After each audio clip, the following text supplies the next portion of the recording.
Soy Sandra, la experta en nada, pero curiosa de todo, y hoy estás escuchando el podcast La Fuerte Imparable. En este episodio estamos con José Casas, fundador de Reborn.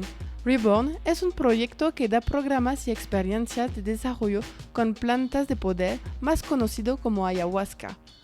Con José hablamos de su trayectoria, cómo llegó a acercarse de estos métodos de desarrollo y también nos da los consejos y las preguntas que debemos de hacer antes de cualquier experiencia. Si te gusta el podcast, puedes seguirme en Instagram @lafuerteimparable.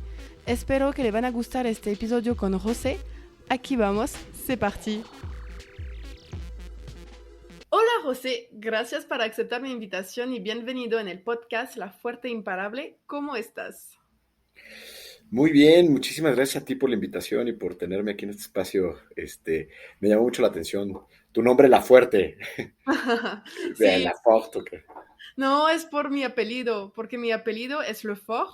Entonces, si lo traduces y para mujer, La Fuerte. Entonces, así Está tal cual. buenísimo, perfecto. ¿Te gustaría introducirte para que nuestra audiencia te conozca un poco más? Ok, eso es un desafío hoy en día para mí un poco porque creo que soy muchas cosas. Bueno, primero mi nombre es José Antonio Casas Alatriste, tengo 42 años, bueno, pasado mañana cumplo 42 años. Estoy casado, mi esposa se llama Paola Ambrosi, tengo un hijo que se llama René, que tiene 4 años y medio.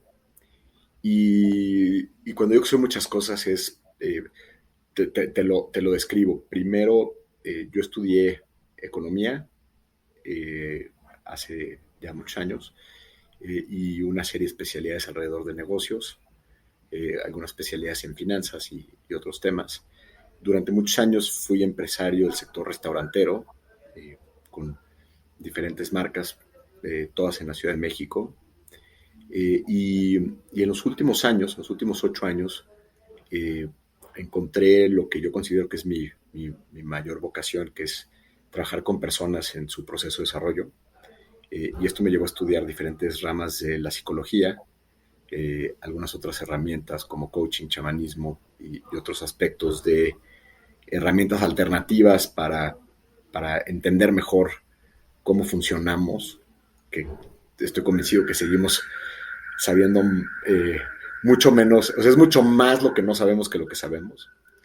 Y entonces hoy en día también soy terapeuta y tengo un proyecto que fundé hace 3 años que se llama Reborn, que es una plataforma donde tenemos algunos programas y algunas experiencias donde lo que buscamos es proveer de una experiencia integral terapéutica y de desarrollo con el uso de algunas sustancias que se le conocen como enteógenos o plantas de poder.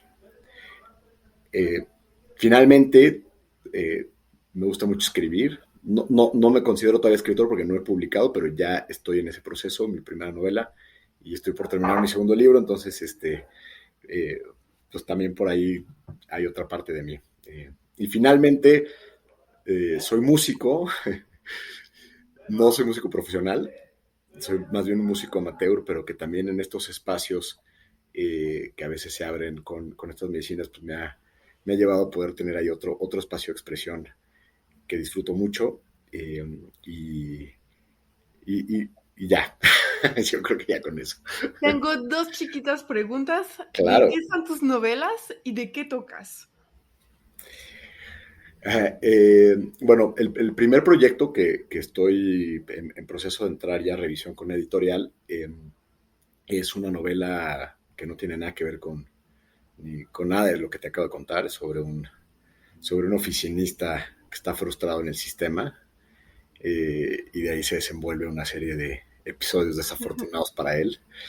El segundo proyecto, que ese sí es mucho más cercano a mi nueva profesión de los últimos años, es un compendio de cartas. Cuando René, mi hijo, tenía más o menos 6 meses, yo abrí un blog privado, no está abierto al público, donde empecé a escribirle más o menos cada 3 semanas, cada mes, cada 15 días, dependiendo cómo me iba acomodando. pues algunas cartas, un poco narrándole lo que iba pasando, con las cosas que iba viendo hoy en día tienes la cámara en el celular, puedes tomar un montón de fotos y videos y tal, pero hay una parte que no se captura del desarrollo de un bebé que se va convirtiendo en niño, que por más que tengas fotos y todo esto, o sea, cosas que dice, situaciones que iban pasando y que se van borrando en la memoria. Y un poco la idea original fue pues tratar de mantener como un registro, un testimonio pues, de esas cosas cotidianas que después la memoria descarta. Ujú. Y después me di cuenta que ya tenía una buena cantidad de cuartillas escritas o texto en estas publicaciones, en ese blog. Eh, y tenía también la inquietud de escribir algo que tuviera que ver con un poco mi visión de lo que es pues la psique, la vida en general, la salud, el desarrollo humano, pero no lo quería hacer desde una perspectiva académica aburrida, tal. Entonces, platicando con un asesor eh, editorial, él me recomendó, o entre los dos coincidimos en que un buen formato podía ser un formato epistolar, es decir, de cartas, utilizando esto que ya había escrito y integrándole algunas otras cosas que tienen que ver, pero siempre pues dirigiéndole la información y compartiéndole esta información a un futuro hijo adolescente que quizás en ese momento tenga más preguntas que respuestas sobre de dónde viene. Y entonces de ahí nace este segundo proyecto que estoy ya por terminar, estoy literalmente en los últimos 2 párrafos. Después vienen revisiones y viene reescribir un montón de costo, pero bueno, eso hago en mis tiempos libres. Cuando ¡Qué termino. cool! ¡Qué emoción! Sí, Está bien gracias. como de hacer varias cosas. Creo que es muy importante de no quedarse con hacer su trabajo y nada más, como seguir haciendo cosas, tener hobby que pues nos desarrolla la mente como solo de utilizar el cerebro o el cuerpo, Claro, etcétera. Creo que está bien cool. Ah, qué padre. totalmente. Pues ahorita lo que vamos a hacer es que me encanta hablar de la infancia, del entorno, cómo creció la persona, porque creo que afecta mucho de cómo somos ahorita. Entonces, me gustaría saber cómo era Rosé de niño, cómo, cuál fue su entorno de niño, cómo vivió su infancia. A ver, yo creo que eh, tengo una infancia muy particular. Eh, Vengo de un entorno privilegiado. Eh, la verdad es que eh, nací en una familia de clase media acomodada en la Ciudad de México, donde del lado de mi papá, la familia era una familia muy conservadora, muy católica, ¿no? Mi abuela era de Querétaro, y pues con ideas muy fijas alrededor de la religión, alrededor de por lo menos como se entiende desde esa perspectiva, la moral, eh, con muchos primos, una familia muy grande, muy unida, con muchos Ujú. valores. Mi abuelo eh, fue una persona muy importante en su gremio, él era contador público. Había un despacho, Casa Salatriste, que fue probablemente el equivalente a lo que hoy sería PricewaterhouseCoopers, o bueno, de hecho es en lo que terminó siendo. Eh, en otro entorno económico, con otro tipo de empresas, mucho menos globalizado, un país, pues, te estoy hablando de los 40, 50, 60. Pero mi abuelo Casa la Triste era una persona tan intachable en su ética que, digamos, él era el auditor del Banco de México. El Banco de México tiene, entre otras funciones, imprimir billetes y también quemar billetes. Y el que acreditaba los billetes que se habían quemado durante muchísimos años fue mi abuelo. O sea, necesitas tener una gran reputación para poder decir en este país, ¿no? Yo firmo que se quemaron tantos billetes y no quedarte con una parte ¿no? Entonces, como que por ese lado estaba toda esta parte como muy, pues de muchos valores, de muchos principios, pero también de una parte rígida. Y del lado de mi mamá era un poquito opuesto. Mi abuelo materno, René, que se llamaba igual que mi hijo, era un tipo liberal, matacuras, que le encantaba la historia, le encantaba el arte, le encantaba comer bien, era como un bon vivant simpaticísimo. Entonces mi mamá venía de un entorno bastante más liberal, bastante más open-minded. Mi papá creo que fue el rebelde de su casa, entonces eso ayudó que en mi casa creciéramos yo y mis hermanos en un entorno bastante menos restrictivo. Mi mamá siempre fue una persona muy libre desde, desde muy chicos. O sea, yo nunca tuve esta sensación de sobreprotección o de que me estuvieran diciendo lo que tenemos que hacer y tal. Eh, Mis padres se divorcian cuando yo tengo 8 años y, y ahí creo que viene eso y otros episodios, pero creo que ya después de hacer mucha introspección ya más grande, lo que veo es que una parte de mí se muere muy rápido, una parte de inocencia, como de infancia, del niño que podía soñar, imaginarse cosas. Porque sí me acuerdo más chico, antes de que todo esto pasara, puta, que yo me inventaba unas historias en mi cabeza y jugaba y me imaginaba eh, mundos alternativos y temas y tal. Eh, y recuerdo que a partir de esto y otros episodios que sucedieron fue como si de repente me entrara un chip de, no, este es un mundo de fantasía y la realidad es distinta, la realidad es tangibles aquí y entonces creo que me volví un niño muy responsable, además con el tema del divorcio, yo siendo el hermano mayor, creo que medio quise asumir un rol ahí medio del hombre de la casa, que obviamente no me correspondía. Eh, y entonces desde entonces me volví una persona creo que con un alto grado de responsabilidad, ¿no? Y esto pues me sirvió mucho en términos de estudios, nunca me fue mal en la escuela, o sea, como que pude avanzar mucho en esta parte. Quizás ya más grande lo que he descubierto es que también eso me limitó en mi capacidad quizás de visualizar, de soñar, de disfrutar algunas cosas. Pero bueno, hoy estoy convencido de que a cada uno nos toca vivir exactamente un plan de vida perfecto para enfrentarnos a nosotros mismos y también descubrir cuáles son nuestras verdaderas, pues nuestra razón de venir, de existir, de estar aquí para los demás, ¿no? Entonces, eso es más o menos lo que me pasó a nivel de infancia. Eh, Otro episodio que también fue muy importante para mí el año que te platicaba ahora que viví en Francia. A los 14 años viví un año en un internado en el otro lado del mundo. Pues también, pues para mí fue como muy natural, hoy lo pienso digo, pues, o sea, de pronto me iba con amigos a viajar a esa edad, ¿no? Y pues yo le avisaba a mis papás por fax, ¿no? Voy a ir a París con tal y, Y y pues bueno, no pueden hacer nada. Puedes ir o no ir. Ellos. pero hoy sí creo o sea, hoy me doy cuenta, pues, cuando te toca vivir tu infancia, pues no tienes puntos de referencia. Pero hoy sí puedo ver que tuvimos la fortuna, mis hermanos y yo, de vivir pues con una mamá que en ese entonces vivíamos con ella, pues que era muy abierta y muy libre y que no nos crió desde un lugar de miedo, de que te va a pasar y avísame y tal. O sea, incluso hasta me he hecho la pregunta muchas veces, ¿no? ¿Qué es peor, tener demasiada mamá o demasiada poca mamá, ¿no? Sí, pero está bien, muy bien porque les dejo a veces lo que pasa de ir tan joven a hacer un intercambio. Muchos papás se asustan y dicen, ah, no, no eres listo, como de dejar su hijo, y aparte hijo mayor, de dejar de irlo en un otro lado, sin el idioma, con la gente que ella no conoce físicamente. Y dice, pues te voy a dar en este programa o en esta escuela y pues tú, dale. Está como Sí, muy. exacto. Y mamá Sí, mucha autonomía y soltera, confianza. Perdón, sí. ¿me ibas a decir? Eh, com- es mucha, no sé, no me recuerdo, lo salté, pero.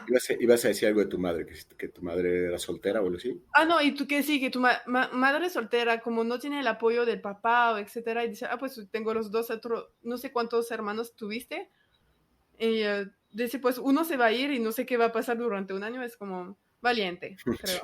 Sí, sí, sí. O muy despreocupada, ¿no? También, pero bueno, Lo vemos de cada quien su punto, cada quien, creo. exactamente. ¿Y cómo la pasaste justo eso en mi pregunta, tu regreso?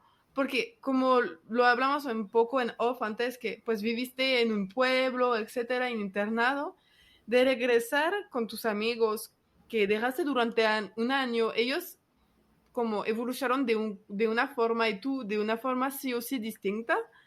¿Cómo se fue el regreso? Fue muy interesante porque justo, o sea, yo me fui empecé ese año en Francia cuando acaba de cumplir 14 años Ujú. y regresé recién cumplidos los 15 años. Entonces, por naturaleza creo que es una edad de muchos cambios, ¿no?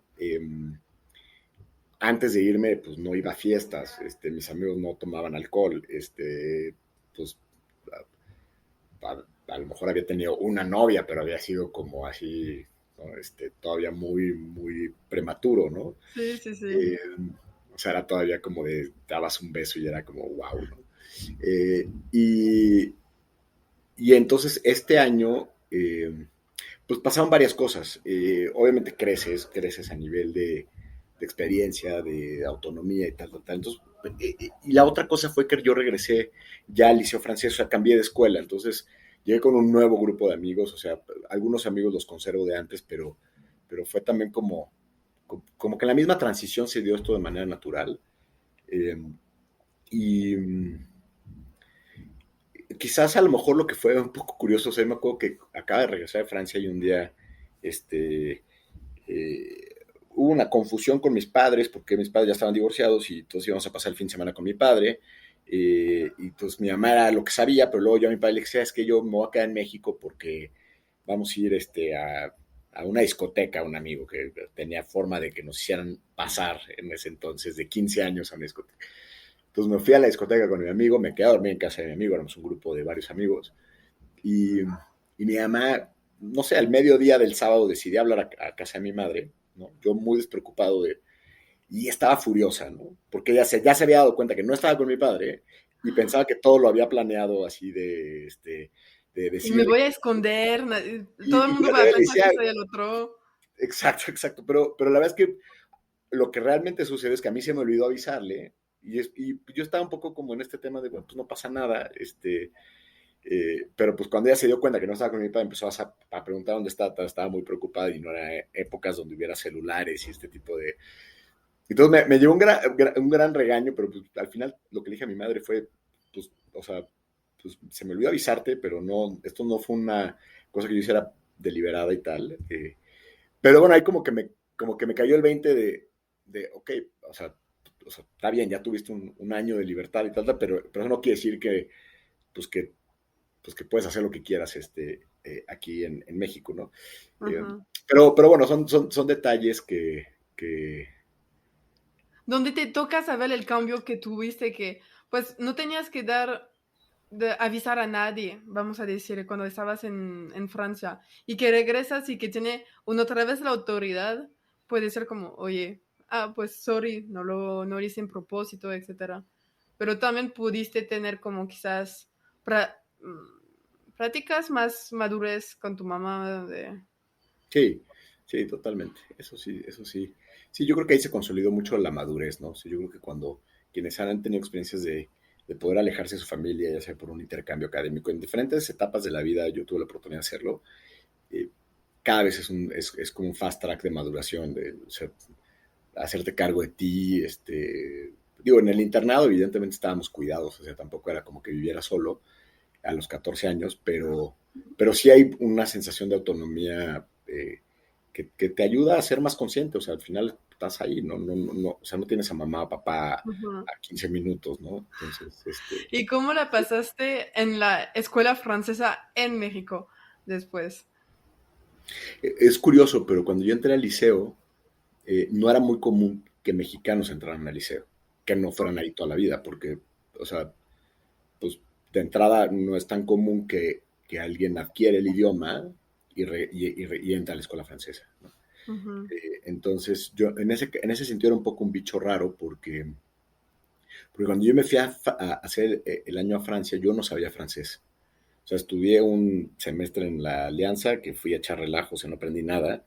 Entonces, y no es lo mismo el nivel de francés que adquieres en un año en un internado, al que un niño franco-mexicano que habla francés en casa, que está en el liceo desde niño. Entonces al principio me bulleaban un poco por mi acento francés.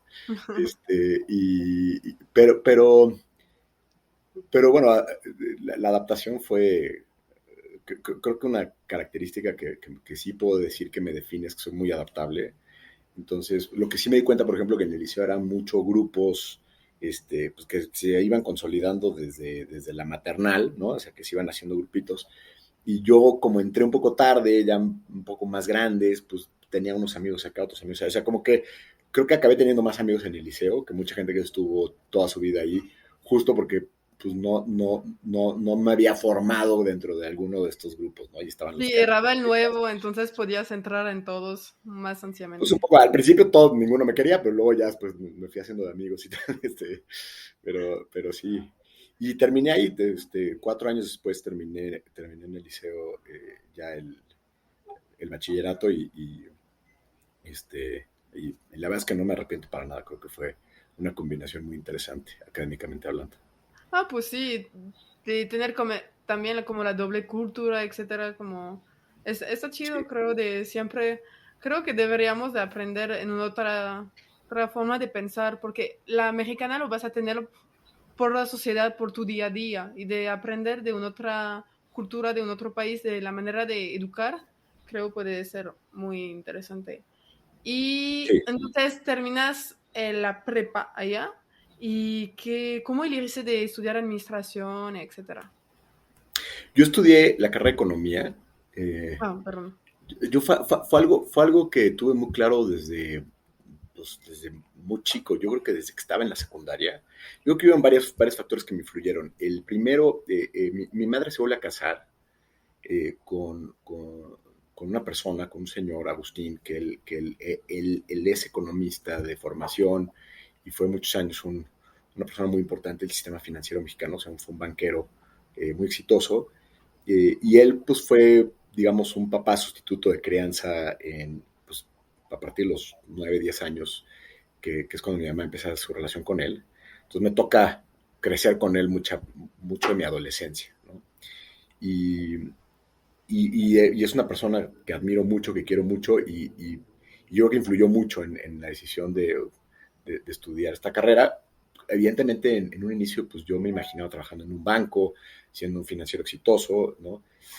También otro episodio que me marcó mucho fue, justamente ese año en Francia fue 1994, fue cuando vino una crisis muy importante aquí en México de evaluación y tal. Y yo estando en Francia, de repente recibía cartas de mi papá, así casi, o sea, pues en 1995, que fue la segunda mitad del año que estuve allá en Francia, pues fue un año muy duro a nivel económico aquí en México, ¿no? Entonces yo estaba allá y me enteraba de todas estas cosas, sentía como mucha culpa y como mucha angustia de, híjole, ¿no? Yo estoy aquí, pasándola Pasándolo bien y bien. todo, pero allá la están viendo negras.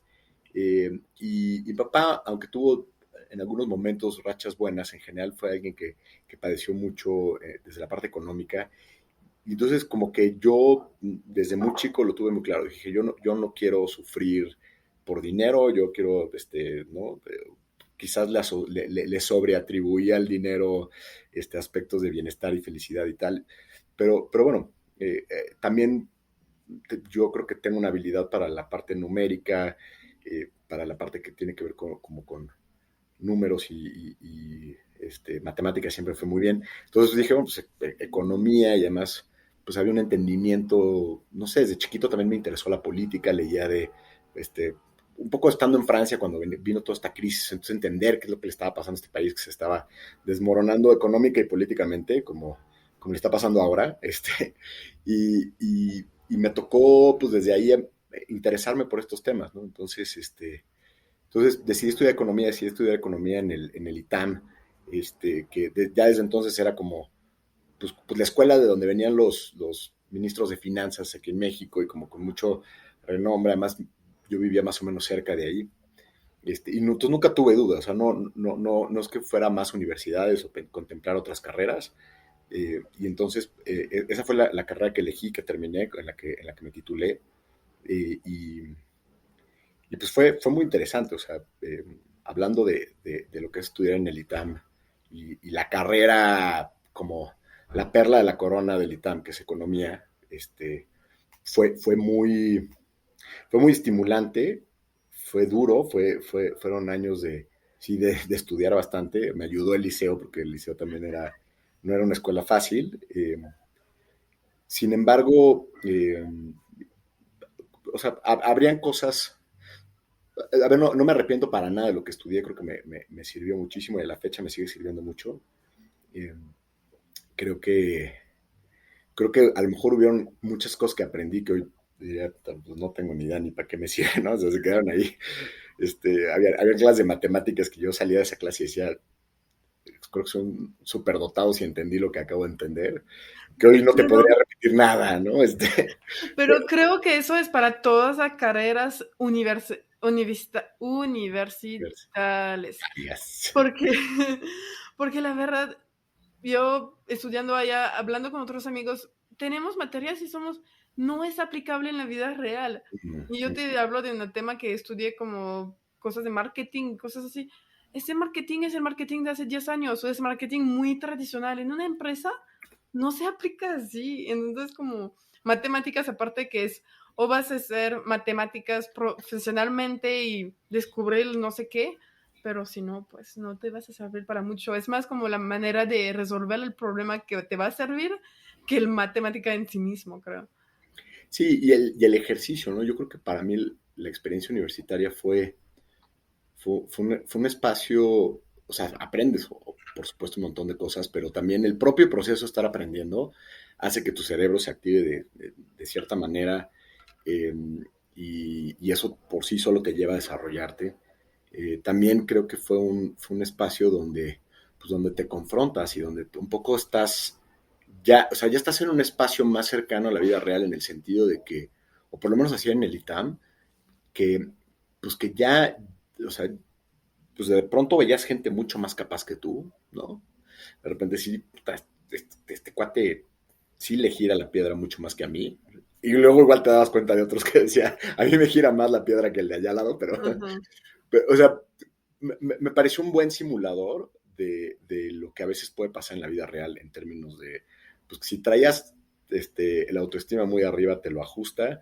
Si estabas muy como pues, perdido de, no sé si soy inteligente o no, o tal, pues, como que te ubica un poquito en dónde estás parado. Ujú. Y, y creo que eso fue poderoso. Además, el ITAM particularmente, y creo que es parte de su filosofía, aunque nunca lo dicen así, es hacerte la vida difícil. Entonces también, o sea, cada cosa que se salía un poquito de la raya era un tema, los exámenes eran muy difíciles, los horarios, o sea, como que justo un poco ese es como su modus operandi para que, Sí.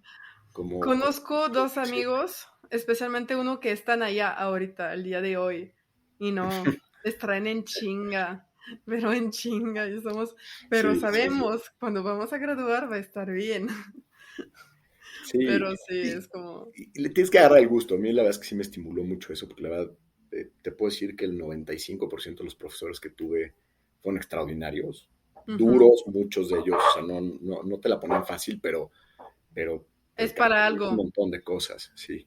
Y al final también se crea una ambientación donde, esto va a sonar muy ñoño, pero al final pues la gente va ahí a aprender, ¿no? O sea, no era como otras universidades que quizás era más por la parte social, ¿no? O sea, aquí sí, o sea, había un sentido de competitividad. Eh, eh, tú decidías mucho hasta qué grado te querías meter en esas dinámicas de competitividad, pero al final del día, el que te comprometieras académicamente era algo que se valoraba a nivel de las relaciones, de que ibas construyendo amistades, o sea, esta idea del el flojo, bueno para nada, pero que es bueno para la fiesta, pero que quizás era la imagen del tipo cool en preparatoria, pues en el ITAM era como, sí, híjole, o sea, ya no está tan, o sea, No vas a digo, está durar padre aquí igual para ir a mucho. echar unos drinks, pero aquí como que mejor Ajá. no, guárdate tus comentarios. Eso sí Y pasó. entonces te graduaste del ITAM en economía. Así es. Ajá. ¿Y qué elegiste de hacer?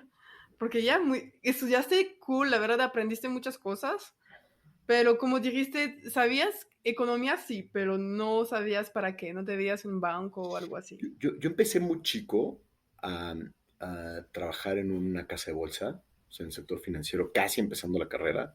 Entonces me aventé prácticamente toda la carrera estudiando y trabajando.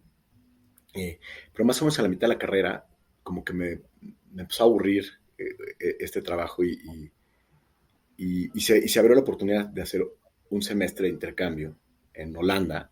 Entonces le decidí ponerle pausa a mi carrera profesional, me fui a hacer este intercambio en Ámsterdam 6 meses. Otra experiencia de vivir fuera, ya muy diferente. Aquí sí ya tenía mi propio cuarto, ya nadie me ponía hora de llegada. ¿Y Eh, qué tal?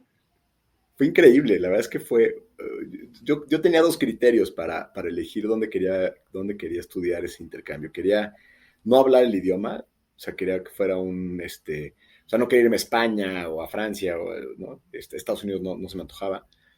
Y quería que fuera un lugar donde hubieran pocos mexicanos. Casi siempre iban los dos de la mano, ¿no? Y pues cada vez que yo le compartí a alguien que estaba considerando irme a Ámsterdam, porque luego habían ciertas restricciones a nivel de las universidades y los programas académicos, o sea, no era como que hubieran tantísimas opciones. Entonces, ya que había hecho ese primer filtro, estaba entre Praga y Ámsterdam, ¿no? Y decidí Ámsterdam por un tema también geográfico. Estoy como más en el centro de Europa, es más fácil si quiero De viajar. viajar. Entonces, sí, entonces elegí Ámsterdam. Y cuando empecé a compartir a la gente, no, pues me voy a Ámsterdam, me decían, te vas a quedar ahí, te vas a quedar drogado abajo de un puente. ¿No? O sea, ¿cómo luego hay una serie de estigmas, ¿no? Yo la verdad es que, o sea, sí sabía que en Ámsterdam la marihuana era legal, pero en ningún momento fue un criterio de decisión. De Ya que estaba ahí elección. me di cuenta que sí era el criterio de decisión para muchos otros que se iban de intercambio. Entonces, conviví 6 meses con un grupo de pachecos muy divertidos.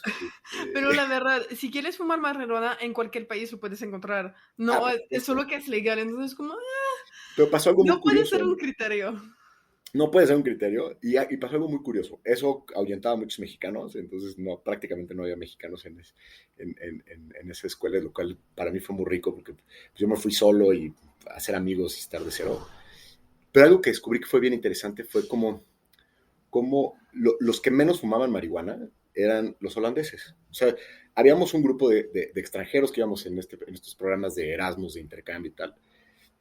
Y había una organización bastante interesante de holandeses que se dedicaban como a recibirnos. Y me acuerdo la primera semana nos llevaron a conocer a Ámsterdam y a los museos. Yo decía, puta, qué tipos tan a toda madre. O sea, si yo estuviera en el ITAM, o sea, yo en el ITAM no estaría haciendo esto para extranjeros.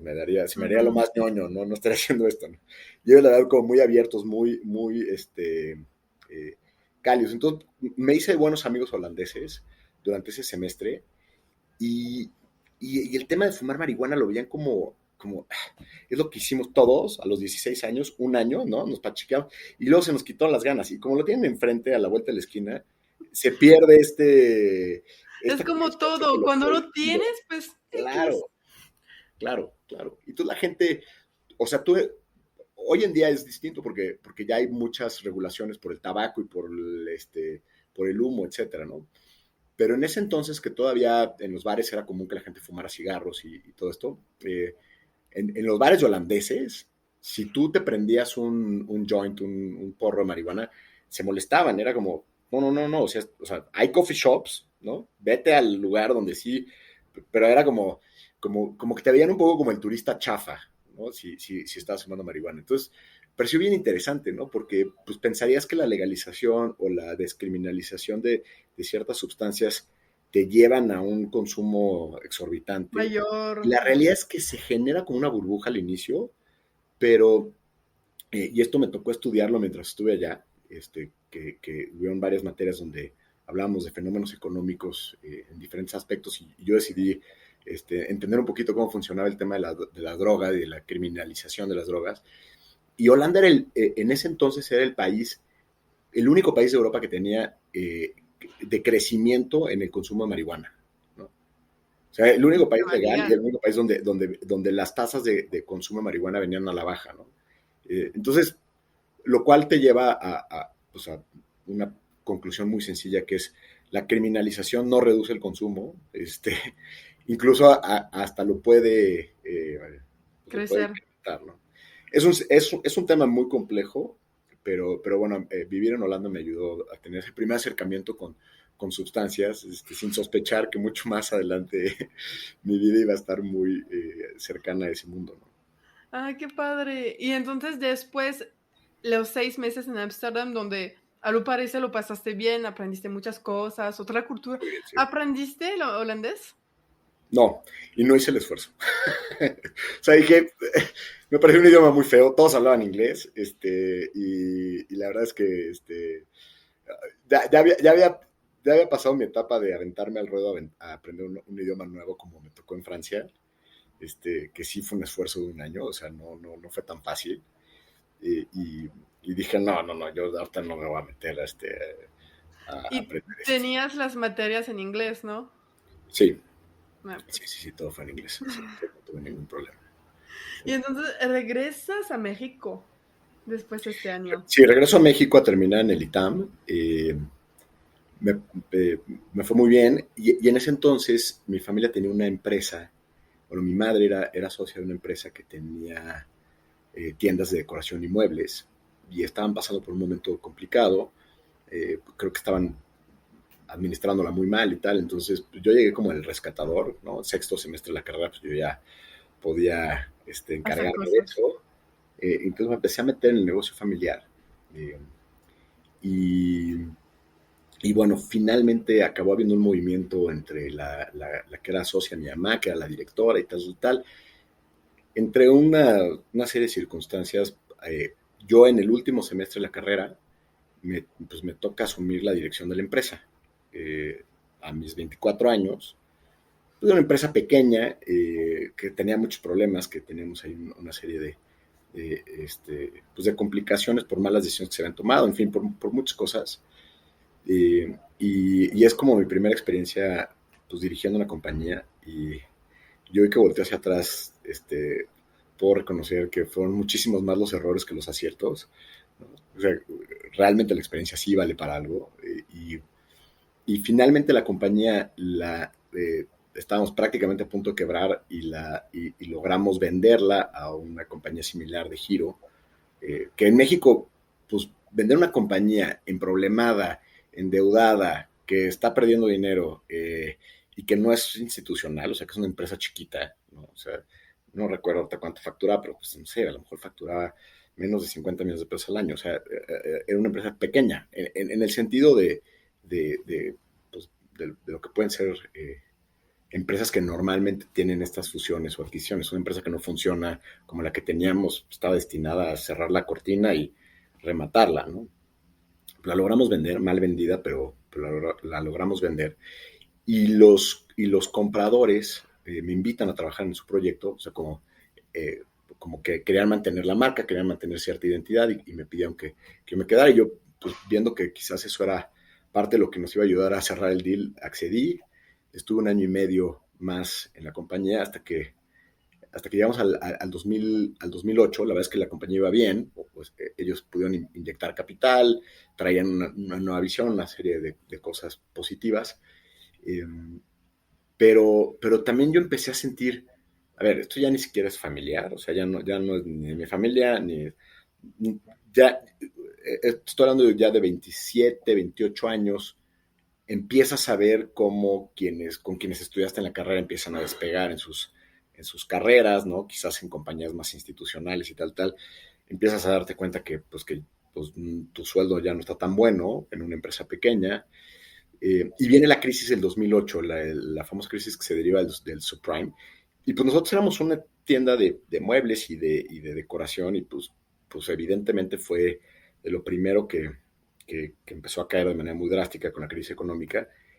Y yo dije, yo ya, o sea, llevo muchos años ya con el estómago, haciendo estómago con esta empresa en crisis de flujo, y entonces decidí renunciar. Me invitaron a trabajar a un grupo que tenía diferentes compañías. Eh, tenían una inmobiliaria, tenían una división de retail, y entonces asumí, se dio una coincidencia porque yo traía ya un background en retail, pero también, pues, este, eh, con algunos temas también inmobiliarios. Y el punto es que entró esta nueva compañía en la que estuve 2 años a dirigir una división pues, que tenía de chile, mole, pozole. O sea, vendíamos desde tapetes hasta departamentos. Había una escuela, o sea, habían muchos giros distintos. Y entonces me toca empezar a poner la casa en orden porque estaban empresas que estaban muy mal manejadas, una empresa familiar muy desorganizada. y se vuelve un reto muy divertido, muy interesante. O sea, estar un día en una escuela con la directora de la escuela, definiendo la visión estratégica de un negocio, al día siguiente con los franquiciatarios de una tienda que teníamos, por ejemplo, la franquicia de Geneviève Letu, de ubicar los platos, Ok, sí. marca muy francesa de vajillas. Ajá. Nos teníamos, bueno, esta compañía tenía la franquicia en México. Entonces, de repente, ahí fue la única vez que me sirvió el francés profesionalmente, hablando con los de Geneviève, porque las importaciones de los pedidos y fue muy divertido. Y a la par, mientras estaba en esta posición, en esta compañía, abrí mi primer restaurante. Ok. Conozco a Andrea, mi socia, y decidimos montar una pequeña pizzería en la zona de Polanco, en la Ciudad de México. Ajá. ¿Pero tenías una atracción para el mundo de la hospitalidad o No, no, solo no. fue porque fue una propuesta que te hicieron y fue pues Fue, yo dale? o sea, conocí a Andrea, nos entendimos muy bien y entonces, entonces yo se lo propuse, le dije, oye, déjame ayudarte a estructurar esto a nivel financiero, a conseguir capital, a ayudarte a desarrollar el proyecto y yo me quedo con un cachito de equity. Y me dijo, ok, está bien. Entonces lo hicimos, abrimos una pizzería que fue muy exitosa ahí en Polanquito que se llamaba Primo Bacio, primer beso en italiano. Ujú. Y nos empezó muy bien. Después los socios que habían invertido, empezamos a tener ciertas fricciones, decidimos salirnos de esa sociedad.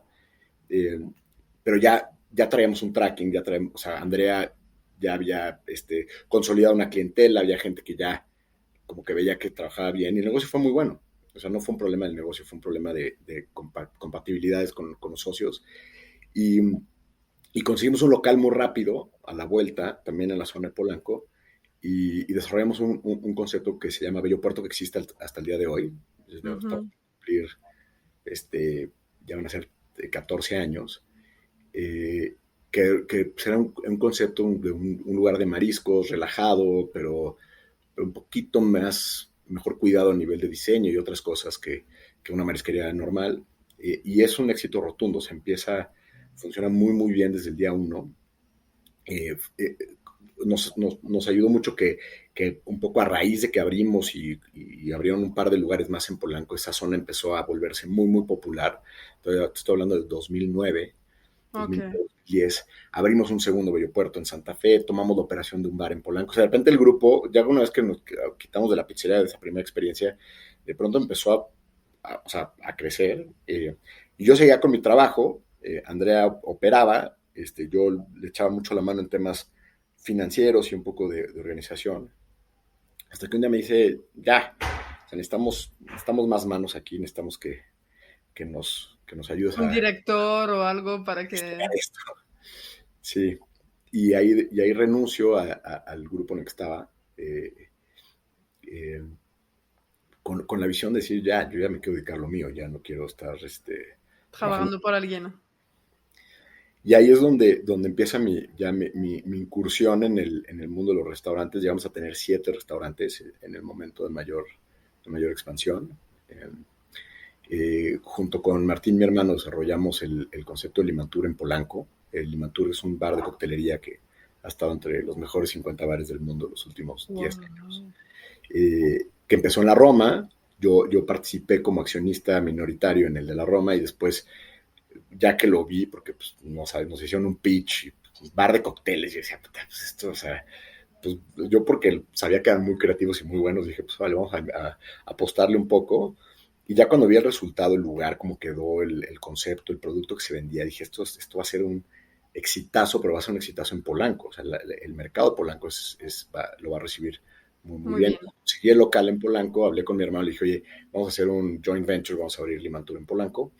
Entonces, arrancamos ese proyecto en Polanco, ahí en la misma zona, una cuadra donde está el Bello Puerto. Entonces, empezamos a consolidar una operación en la zona bastante interesante. Pero luego también creo que los restaurantes vivieron un boom muy interesante entre el 2008, que fue la primera pandemia, la de H1N1 aquí en México, que eso medio depuró un poco la industria. Y de ahí creció muchísimo hasta el 2015 2016, que yo creo que el mercado se saturó un poco. Se abrieron demasiados restaurantes. Entonces, las últimas aperturas que hicimos, abrimos un bello puerto en la zona rosa, en el Ángel de la Independencia, muy grande. Ya no nos fue bien, ya empezamos a padecer, o sea, ya no era como antes que ponías un restaurante y se llenaba, ¿no? O sea, ahora que, Ajá. ya que Iba competencia, ibas mucho, como otras ofertas y tenías que realmente dar el producto, dar la experiencia que la gente buscaba. sí, sí, sí, sí. Y entonces, pues de ahí como que en el momento, digamos, de mayor expansión del grupo, también empezamos a tener muchos problemas. No es lo mismo operar un grupo de 3 restaurantes, una administración muy chiquita, de repente tener 7 unidades, y las complejidades y además empresas diferentes. Y, o sea, Ah, crecieron bastante. ¿Y en cuántos años? ¿En 5 o 6? sí, como en 3, 4 años, o sea, sí, sí creció bastante.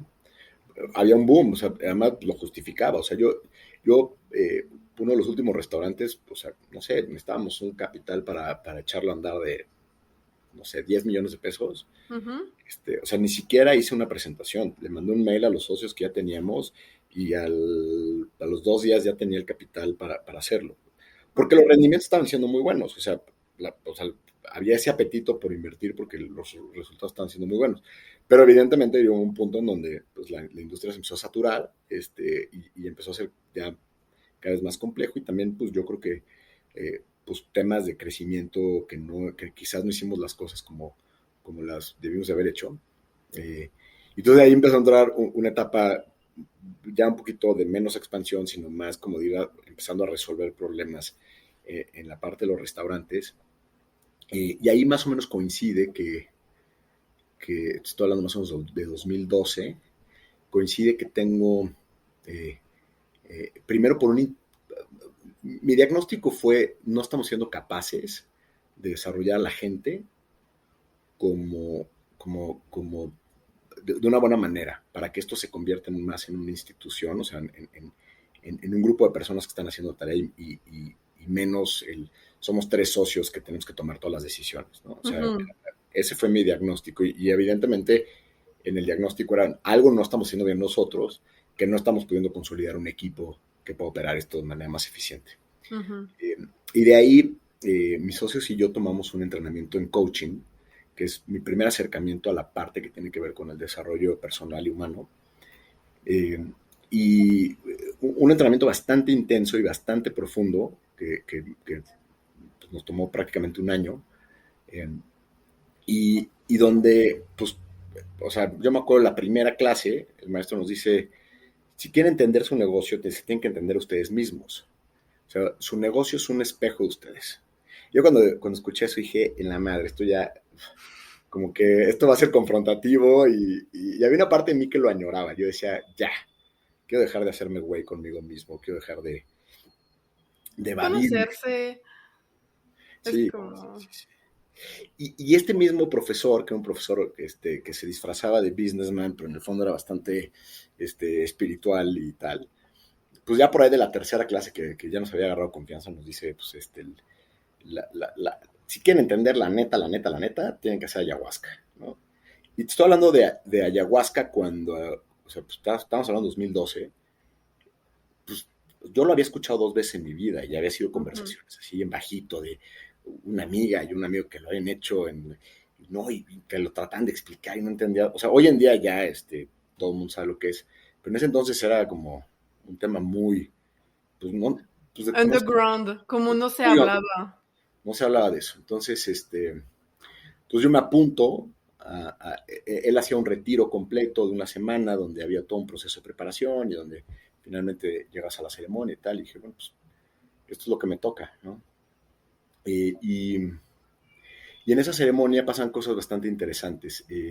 A ese retiro llega el último día Paula Ambrosi, mi esposa, que yo creo que es de las personas que más conocen de estos temas en México, si no es que la que más.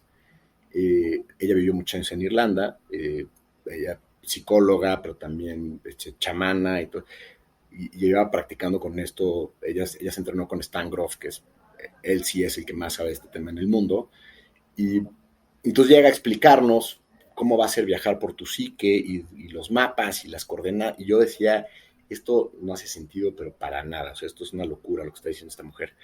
Eh, y todo empezó a hacer sentido ya dentro de la ceremonia, ya una vez que empezó lo que es propiamente el viaje o la experiencia, que fue, para mí sí fue un parteaguas, y lo he compartido muchas veces en mi vida, porque sí me quedó muy claro mi para qué, ¿no? Tenía 32 años y finalmente esto que dicen de descubre tu propósito, ¿no? Pues yo lo descubrí ahí, pero no fue para nada lo que esperaba, de hecho fue bastante lejano. Yo iba un poco con la intención de hacerme más creativo y que me fuera mejor en los negocios. Y la revelación a través que fue una experiencia, ni siquiera es como un mensaje que te llega, sino simplemente una conclusión interna, fue que mi propósito en esta vida era sanar.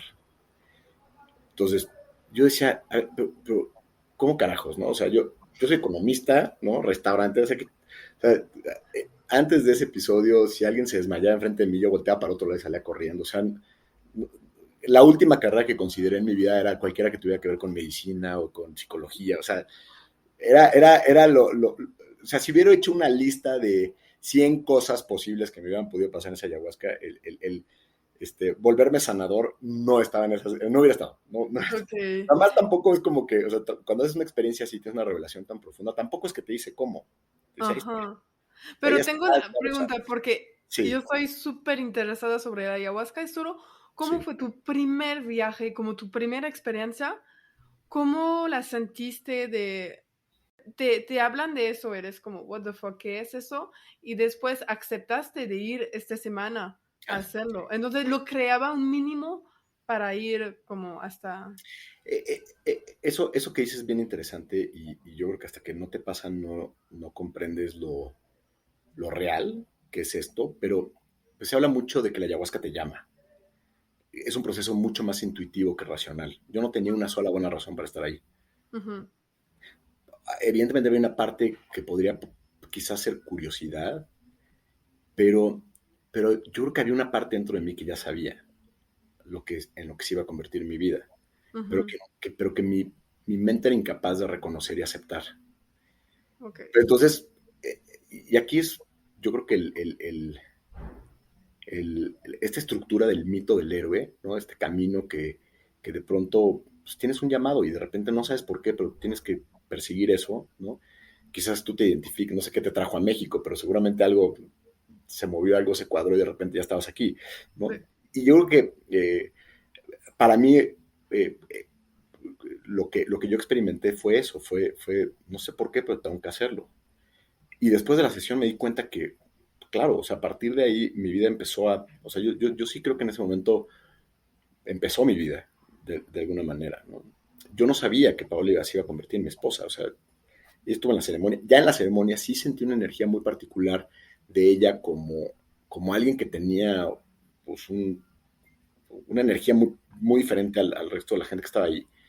Eh, y, y fue hasta el día siguiente que me enteré que ella daba un programa de psicología transpersonal y chamanismo, justo cuando yo acababa de tener esta revelación. Entonces la busco, le digo, oye, a ver, primero tuve toda esta experiencia, explícame qué chingados pasó, porque yo ya no sé si me convertí en Dios o Dios se manifestó en mí o si soy el elegido o soy un pobre pendejo que no estoy entendiendo nada. Por favor, explícame qué está pasando. Y al final le dijo, oye, pues voy a hacer este entrenamiento contigo, salvo que me digas que hay una buena razón para no hacerlo, ¿no? Y Paula me dice, pues mira, lo único que te puedo decir es que si estás dispuesto a que tu vida dé un giro de 180 grados, hazlo, si no, pues no lo hagas. Y nunca sospeché hasta qué profundidad y sentido esas palabras realmente significaban lo que significaron, ¿no? Pues Yo en ese sí. momento no tenía ninguna aspiración romántica con ella, ni mucho, nada, mucho menos. Fue como, ok, ella es la que me toca como maestra, ¿no? En esta siguiente etapa, pues, que quién sabe dónde me lleve. Eh, y, y 8 meses después empezó su curso, o sea, tampoco fue como de un día para otro, o sea, yo seguía mi vida de restaurantero, pues un poco confundido porque decía, pues, o sea, si voy a dedicarme a sanar y luego, ¿qué hago vendiendo? Vas a un restaurante, pero escuché este mensaje, pero ¿qué hago? Sí, Como... sí, sí, sí, sí, sí, sí, sí. Y empieza a haber una parte. que cuando empiezo el entrenamiento con Paola, que también dura un año y que es un proceso muy confrontativo contigo mismo, ¿no? Donde no hay sustancias, no hay medicinas, pero en donde realmente entiendes cómo operan y cómo funcionan las medicinas, pues sí empecé a entrar, digamos que en un proceso un poquito como de crisis de identidad. O sea, de repente decir, ¿quién soy? Porque ya no me divierto estando en la terraza del restaurante echándome mezcales lo del viernes a la tarde. O sea, como que ya no pertenecía a ese mundo, pero tampoco pertenecía al mundo espiritual y de vamos a hacer saludos al sol y vamos a vestirnos de mantas blancas. Entonces de repente sí hubo un momento en que dije, ¿y yo qué soy? ¿No? O sea, ¿con qué me identifico? ¿Con quién me identifico? Eventualmente esa crisis se empezó a integrar y, eh, y de ahí seguí estudiando. Una de las cosas que hice fue, dije, o sea, un día me cayó el 20 y dije, a ver, tienes el mejor campo de entrenamiento en tu propio negocio. O sea, los restaurantes son negocios donde trabajan muchísimas personas. La gran mayoría de ellos jamás van a tener la posibilidad de tener acceso a un proceso psicológico o terapéutico de cualquier índole. Y empecé con eso, empecé en sesiones individuales con gerentes, primero con personal de cierto nivel, después empecé a darles cursos a todos, ahí sí dije, a ver, o sea, que esté el del que lava los platos hasta el gerente de la sucursal, y entonces hacíamos meditaciones, luego hacíamos sesiones de como una especie de coaching grupal, ¿no? Donde Ujú. íbamos hablando un poquito a ver, o sea, tratar de hacerlos entender pues que lo importante de aprender a ser consciente, de aprender a vivir desde un lugar un poquito más despierto, desde darte cuenta que lo que estás haciendo, aunque seas un mesero, aunque seas un bartender o un cocinero, tiene un significado y tiene un propósito. Y que si descubres eso, entonces tu trabajo deja de ser una obligación que padeces y se empieza a convertir incluso en un vehículo de desarrollo y que te da pues más y mejores herramientas para enfrentar la vida, ¿no? Eh, y fue interesantísimo, o sea, me tocaron unas experiencias, o sea, que yo creo que muchos estudiantes de psicología no habían tenido, ¿no? Y un poco de manera empírica, o sea, sí estaba teniendo este entrenamiento de psicología transpersonal y había tenido el entrenamiento de coaching, pero pues de repente me pasaba que una vez llegando a un restaurante, estaba el gerente hablando con una chica, una mesera que acaban de contratar, 2 días antes, me ve, abre los ojos y como ya llegó El Salvador, me dice, ven, se para y me dice, jefe, necesito que me eche la mano porque esta chica que empezó a trabajar con nosotros hace 3 días, faltó ayer y hoy lo que me está diciendo es que la violaron ayer, ¿no? Puede hablar con ella y, puta, te agarra en curva y dices, o sea, yo no soy un Eso es especialista. súper pesado. Sí, pero bueno, o sea, ¿qué haces? Pues, o sea, dije, pues, ¿no? Me acordaba de lo que me ha hecho la ayahuasca, tú eres un sanador, pues me siento y hago lo mejor que puedo. Yo hoy puedo ver que, pues a lo mejor muchas cosas que hice o que dije en ese momento estuvieron mal, pero bueno, o sea, te enfrentas a ese tipo de cosas, ¿no? Tenía otra cocinera que en las sesiones de coaching grupal siempre hablaba de que golpeaba a su hija, ¿no? Porque su hija la hacía enojar, una niña de 16 Ujú. años. Y pues no puedes tampoco emitir un juicio, no le puedes decir, no, es que a los niños no se le pega. O sea, eso es muy poco empático con la realidad con la que estas personas crecieron. Entonces, era más bien un proceso de darte cuenta de lo que estás sembrando. O sea, yo lo que le decía, está bien, o sea, si es lo que te toca hacer, hazlo, nada más. ¿Qué pasa? ¿Cómo se ve esa relación en 10 años? Si sigue habiendo esos niveles de violencia, ¿no? O qué quieres sembrar, pero eso lo puedes elegir tú, lo puedes cambiar, ¿no? Y era como muy confrontativo, porque pues yo creo que de repente muchos del staff que estaba en estos cursos, o sea, había de todo, había gente que me volteaba a ver con cara de wow lo que estoy escuchando, había unos que me volteaban los ojos así como de puta, este güey no entiende nada de la vida, ¿no? Ajá. Pero yo dije, me vale madre, yo lo voy a hacer, yo lo voy a seguir haciendo. Y un día, unos meses después estaba ahí en ese restaurante y se me acerca esta chica muy contenta a saludarme de una manera muy, muy, muy amorosa y me dice, ¿qué cree, jefe? ¿No? Llevo 2 meses sin pegarle a mi hija. Con esa inocencia, o sea, con ese, Ujú. ¿no? Así como, o sea, para ella era como, lo voy a presumir, ¿no? Ajá. Pero yo internamente dije, ya, O sea, creo que ya me puedo morir. No, no me puedo morir en paz, pero como, o sea, Hubo un cambio. yo sí te puedo decir que creo que fueron más satisfactorios esas experiencias que el día que abrí el restaurante y que llegó todo el mundo y todo el mundo te decía, ay, o sea, como que ahí dije, claro, o sea, esto sí es impacto. O sea, el Porque otro es, fue por los demás. El restaurante es un negocio, lo haces para ti. También un poco por los demás, porque hay restaurantería, hay servicio, etcétera. sí, sí, Pero eso fue realmente de ayudar a una otra persona sin ponerte adentro. totalmente. Y, y darte cuenta que cuando estás en ese nivel de conciencia o cuando puedes acceder al nivel a la conciencia del valor que representa el servicio, o sea, el servicio o sea, poderle servir a otro, el, la paradoja es que el que se lleva la mayor recompensa eres tú mismo. Ujú. Benedetti tiene una frase que dice que el único egoísmo legítimo, perdón, que la generosidad es el único egoísmo legítimo. Yo cambiaría la generosidad por el servicio, o sea, cuando realmente sirves, ¿no? Y cambiar el concepto de servicio a servilismo. No es que estés al servicio de alguien más, pero cuando lo que haces le sirve a otra persona, ¿no? Ya sea porque está en un proceso terapéutico o porque literalmente le serviste la comida, hay una enorme satisfacción en hacer algo por los demás. Yo estoy convencido que esa es nuestra verdadera naturaleza humana. Y que Ujú. si la recuperáramos, veríamos muchísimos de los problemas que hoy vemos a nivel social, ¿no? Desaparecer. Un ejercicio que le hacía cuando estábamos con estos meseros y tal, hablando pues un poquito de estos temas. Me acuerdo una sesión que tuvimos después de una temporada navideña y les preguntaba quiénes recibieron regalos. Entonces, pues todos levantaban la mano, ¿no? Y Ujú. quiénes dieron regalos y todos levantaban la mano. Dijo, ok, quiero que levanten la mano. ¿Quiénes, y levanten la mano honestamente, quiénes disfrutaron más cuando dieron el regalo que cuando recibieron el regalo? 100% de la gente levantaba la mano cuando decía, cuando dio el regalo.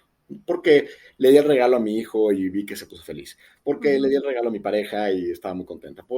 Y a veces recibir, había mucha gente que siempre pues, hasta no me hacía sentir cómodo, ¿no? De que me regalen algo, ya Ujú. incomodé, Pero bueno, más allá de esos detalles, como que de repente era muy obvio, era como, o sea, entonces, ¿por qué vivimos en una sociedad y con una mentalidad de acumulación? Cuando Ujú. lo que más valor te da es cuando das, ¿no? Entonces, no sé, fue un experimento y un proceso muy interesante también como integrar estos mundos cuando estuve haciendo estos programas que después me enteré que algunos gerentes que habían salido del grupo lo empezaron a implementar en otros grupos y hace poco me encontré a uno de ellos y me había comentado que pues que mucho de algunos mapas y algunas cosas que les había yo compartido, lo había llevado al grupo Enrique Olvera y que lo habían implementado y todo. Y dije, qué maravilla, o sea, pues quién sabe hasta dónde llegue eso, ¿no? O sea, algo que de pronto haces, pues a veces empieza a ser. Pero creo que solo el hecho de comunicar que estos como team building o como reuniones con todo el staff de hablar y de comunicar puede ayudar sí o sí a una empresa, de verdad. No, 100%. Y yo estoy cada vez más convencido que las empresas que van a realmente sacarla del parque en la siguiente generación, ¿no? Son aquellas que estén lideradas por personas que tengan conciencia de la dimensión humana, pero que Ujú. tengan conciencia a un nivel profundo. O sea, esto no es nada más el incentivo, el premio al apapacho y el te pongo una mesa de ping pong, para crear un buen ambiente laboral. O sea, gente que tenga la capacidad de conectar emocionalmente, la capacidad de ser empáticos, la capacidad de comprender que somos seres complejos, multidimensionales, emocionales, con heridas, con trauma, con un montón de cosas, y que el espacio de trabajo puede ser un lugar donde toda esta desgracia se reafirma por el mal uso del poder, por mala comunicación, por prácticas insanas a nivel de equilibrio, trabajo, tal, o pueden ser espacios de sanación. Y eso que esto suena así como ya casi muy pacheco, pero yo estoy convencido que una empresa que está liderada por gente que entiende lo importante que es el desarrollo personal a través del desarrollo profesional, crea espacios de vinculación, de conexión, de propósito, ¿no? Y eso te lleva a niveles extraordinarios de performance. O sea, no está peleado con el dinero, ¿no? Y esto lo vamos a ver, va a ser una transformación bellísima que ya se está empezando a dar en muchos sectores y en muchos... Pero lo estamos viendo un poquito a poquito, porque cuando vemos entrevistas de gente, pues no todos obviamente, pero hay varios gente que pues tienen negocios exitosos, especialmente los financieros, lo que tengo en mente ahorita. Cuando ves entrevistas y hablas con ellos, la mayoría tienen coaching de desarrollo personal, tienen como cosas de deporte y aquí, lo de que conozco, hay muchos que hicieron ayahuasca. Mucho, mucho que hicieron. Como a un momento tuvieron que hacerlo porque estaban director de negocios, etcétera, y que fueron como, estaban quebrando, como estaban en un momento que, como burnout, hacen eso y retoman bien las cosas, pero cambiando. A ver, yo te diría, sí, y justo hoy, después de finalmente decidí dejar los restaurantes hace 3 años, poco antes de la pandemia, a nivel de la operación, y me enfoqué mucho más en el desarrollo de prácticas que tuvieran que ver con esto, ¿no? Lo hiciste un muy buen tiempo, creo. Sí, Como de dejar los restaurantes eso sí no lo planeé, dedicar no, a las no puedo personas. presumir que supe de la pandemia antes, eso sí Pero no. no, pero lo hiciste bien, porque ahorita más y más gente quieren cuidarse a sí mismo, porque entendieron Totalmente. Yo no lo vi venir, pero bueno, nadie ¿qué lo vio. sucedió? Eh, Hoy en día tengo como clientes, como pacientes, como personas a las que involucro en diferentes programas, pues gente que, o sea, de un nivel de éxito a nivel empresarial, a nivel de emprendurismo brutal, ¿no? Y cuando entras al cuarto, cuando entras al salón del espacio terapéutico, por llamarlo de alguna forma, es un ser humano. O sea, he tenido gente aquí que tiene empresas que valuadas en $400 millones que te dicen, soy el prisionero de mi empresa, ¿no? Y les ves la cara y están en una aflicción y en un dolor y en un miedo terrible, ¿no? Entonces, como que siempre, a veces como que idealizamos esas figuras, ¿no? Decir, puta, es que él, ¿no? Total. Para que ya la logró y de repente aquí en este espacio, en 4 paredes, te das cuenta que sigue siendo el mismo ser humano, herido, lastimado, con miedos, con inseguridades, y al final del día, yo estoy convencido que un líder que no es capaz de trabajarse y de reconocer dónde están esas heridas, dónde están esos traumas, dónde están esos filtros a través de los cuales sesgamos la realidad que vemos, y un líder que no trasciende esas propias limitaciones, va a ser un líder que se va a empezar a envejecer muy rápido, se va a volver un líder miedoso, se va a volver un líder que no sabe tomar los riesgos adecuados, que no sabe escuchar su intuición, que se desconecta a la gente, que ejerce un liderazgo a partir del miedo Ajá. o solamente de premio castigo, y eso pues no es sostenible en el tiempo desde mi perspectiva, ¿no? O se acaba sosteniendo en cosas que son muy aflictivas. Eh, yo estoy convencido que un líder debe entender la ambición como un proceso expansivo. Quiero crecer mi negocio porque puedo, porque va a impactar más gente, porque voy a poder hacer más, no Ujú. desde la escasez de necesito más dinero y quiero competir con mis cuates y tener la casa de Valle Bravo más grande. Eso no te lleva a ningún lugar, porque tienes la casa de Valle Bravo y a los 15 días vuelves a sentir la misma insatisfacción. Un poco para cerrar esta idea, creo que el líder que va a realmente tener esta capacidad transformativa y esta capacidad expansiva, eh, pues, pues muchas veces o va a ser cada vez más común que se empiecen a integrar a lo que normalmente se le conoce como los hard skills de un negocio, ¿no? La parte técnica, la parte de conocimiento, la parte de estructura, la parte de procedimientos. Esta otra parte que erróneamente desde mi perspectiva se le conocen como los soft skills o Ujú. habilidades suaves, que tienen que ver con empatía, que tienen que ver con motivación, que tienen que ver como con el entendimiento emocional, la pasión, el propósito con el que la gente se involucra y trabaja con un proyecto. Eh, y yo creo que una persona que no ha hecho ese proceso de mirar hacia adentro, de buscar su propio proceso de sanación, difícilmente va a poder tener la empatía y la conexión con sus equipos de trabajo, con su, o sea, la capacidad de comprender porque una persona de pronto tiene un performance increíble y de repente se cae, ¿no? Y ya que ya lo queremos correr porque cuando pues, a lo mejor pues, la vida pasa y no sabemos si tiene a lo mejor a un familiar enfermo o tiene alguna situación que está, que está teniendo o se está divorciando o tiene un hijo con algún problema de aprendizaje. O sea, no conocemos realmente las historias a veces de la gente con la que trabajamos. Y esto no significa que nos volvamos terapeutas de nuestras compañías, pero sí cada vez más ser conscientes de que nuestras acciones, de la manera en que lideramos, eh, genera virtud o genera aberración. Tú puedes correr a alguien en virtud, o sea, desde el amor, ¿no? Tú puedes dar un feedback de alguien que no está haciendo su mejor performance desde el amor. Tú puedes regañar incluso a una persona que se equivocó desde el amor, ¿no? Pero realmente eso es la excepción. Generalmente lo que vemos son líderes que operan a través del miedo, que operan a través que confunden respeto y miedo, que confunden jerarquía con poder. Ujú. Y, pero pues cada vez más las generaciones que vienen se desvinculan de eso. Aquí no tengo nada que hacer, no voy a perder mi tiempo en esto. Ya no trabajo por dinero, ya no trabajo porque aspiro a comprarme la camisa Armani Exchange como todos los que fuimos generación X. Ya las nuevas generaciones dicen, puta, o sea, yo lo que quiero es vivir bien, lo que quiero es viajar, Sí. lo que quiero es ser dueño de mi tiempo de alguna forma. Sí, Y hay totalmente. que Y adaptarse. justo tengo una pregunta sobre eso con Sí. Reborn. ¿Cuál es tu perfil de gente que vienen a verte?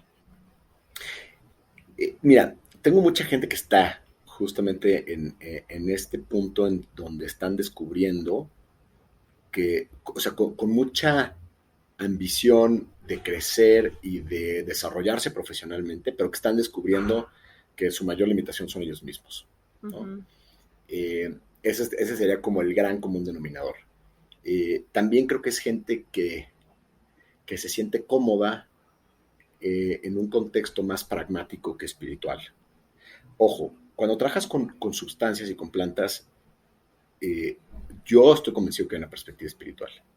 Sin embargo, muchas personas, o siento que a veces el, el, el lenguaje de lo espiritual, ¿no? Lo que rodea la espiritualidad, a veces está lleno de estereotipos de constructos con los que mucha gente no se identifica, ¿no? Sí. No todo el mundo se identifica con una decoración tipo la India, Bali, con signos de Om, y gente vestida como el chamán del pueblo, ¿no? Habrá gente que sí, pero mucha gente dice, no siento que ese sea mi territorio. Entonces, con Reborn desde el principio fue decir, a ver, sí se puede hacer un trabajo desde una perspectiva de desarrollo personal muy profundo, incluso trabajar con estas medicinas que nos llevan en muchas ocasiones a tener experiencias espirituales, pero desde una perspectiva aplicada. O sea, Ok. yo les digo a mis grupos es, ok, vamos a hacer ayahuasca, o vamos a hacer alguna sustancia, eh, ábranse, dense el permiso internamente de poder tener una experiencia espiritual o mística. O sea, ábranse a esa posibilidad. No estoy diciendo que la tengan, y mucho menos que la tengan en este contexto filosófico, religioso, ni nada, pues eso es aparte. Ujú. Eh, pero de nada sirve, desde mi perspectiva, hacer un psicodélico y conectar con los 7 niveles de las deidades de tú las traes y ver la unidad y ver cómo estamos conectados con los árboles, si cuando regresas a tu día a día no mejoras tus relaciones, si cuando regresas a tu día a día no transformas la manera en que enfrentas la vida.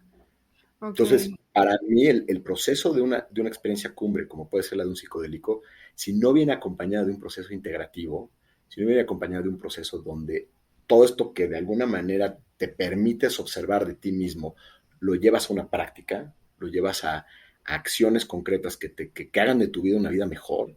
Entonces, para mí eso es una espiritualidad fallida en el mejor de los casos, ¿no? O sea, es, ok, está bien, lo hiciste, se lo vas a poder contar a tus amigos, no, hice ayahuasca, estuvo increíble, tal, tal. Pero realmente va a transformar tu vida, pues eso ya depende de lo que haces después de la ceremonia.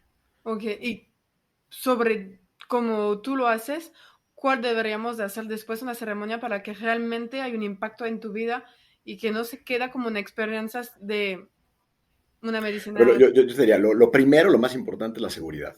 Eh, yo hay mucha gente improvisada que está haciendo este tipo de sesiones. Gente que Ok. no, que ni siquiera te pide un background médico para saber si hay alguna contraindicación, porque hay temas de Eso salud que yo de quería riesgos tocar muy ese tema, importantes. Sí. porque creo que como hay la medicina, mucha gente opuesta a la medicina moderna y la medicina ancestral, y justo porque creo que hubo un mal hecho de gente que tomaron esta medicina cuando Ujú. no estaban predispuestos a tomarla. Correcto. Sí, y aquí hay muchos niveles de riesgo. O sea, hay riesgos físicos, o sea, hay condiciones que una persona tiene que revisar muy bien antes de decidir hacer una sustancia de estas.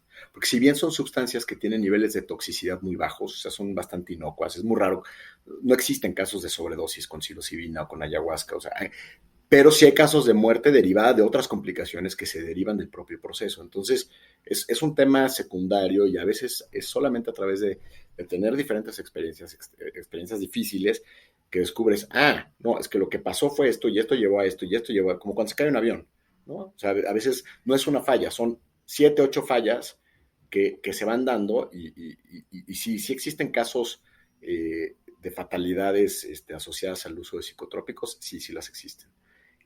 Y de daños permanentes también, y de retraumatización también.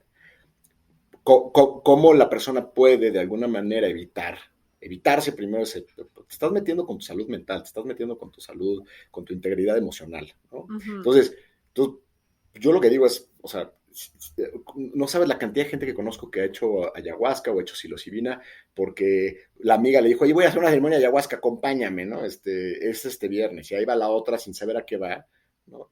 O sea, yo lo primero que siempre sugiero, el primer paso de seguridad es informarte. O sea, y ya hay bastante información alrededor de esto, ¿no? Lo segundo es pues sé muy, eh, cuestiona al que te va a facilitar, ¿no? Y si el que te va a facilitar no está dispuesto a responder tus preguntas, sal corriendo. Pero Todas las como qué dudas que preguntas, tengas. por ejemplo, deberíamos de preguntar, que son muy importantes sin... ¿Cómo me puedo sentir? Es que no lo sé, qué es lo que te está impidiendo hacerlo, ¿no? Ok.